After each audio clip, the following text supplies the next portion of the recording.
வணக்கம் நேர்களே. 2026-27 நிதியாண்டுக்கான மத்திய பட்ஜெட்டை நிதியமைச்சர் நிர்மலா சீதாராமன் நேற்று நடந்த நாடாளுமன்ற கூட்டத்தில் தாக்கல் செய்துள்ளார். இந்த பட்ஜெட்டில் வருமான வரி ஸ்லாப்களில் எந்த மாற்றமும் இல்லை. ஆனால் உங்கள் பாக்கெட்டை பாதிக்கப் போற சில முக்கிய அறிவிப்புகள் இருக்கு. புற்றுநோய் மற்றும் சில அரிய நோய்களுக்கான 17க்கும் மேற்பட்ட மருந்துகளுக்கு வரி விலக்கு அளிக்கப்பட்டுள்ளது. அதேபோல கேமரா, டிவி, மைக்ரோவேவ் ஓவன் மற்றும் விளையாட்டு உபகரணங்களின் விலை குறையப்போகுது.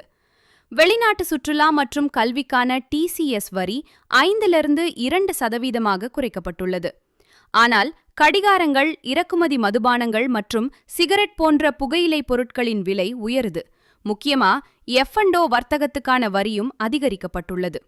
ஐடி ரிட்டர்ன்ஸ்ல தப்பான தகவல் கொடுத்தால் 100% அபராதம் வரும். சோ ஜாக்கிரதை. மொத்தத்துல இந்த பட்ஜெட் நடுத்தர மக்களுக்கு சாதகமா பாதகமா? உங்க கருத்தை கமெண்ட்ல சொல்லுங்க. மேலும் பல அப்டேட்களுக்கு உடனே சப்ஸ்கிரைப் பண்ணுங்க.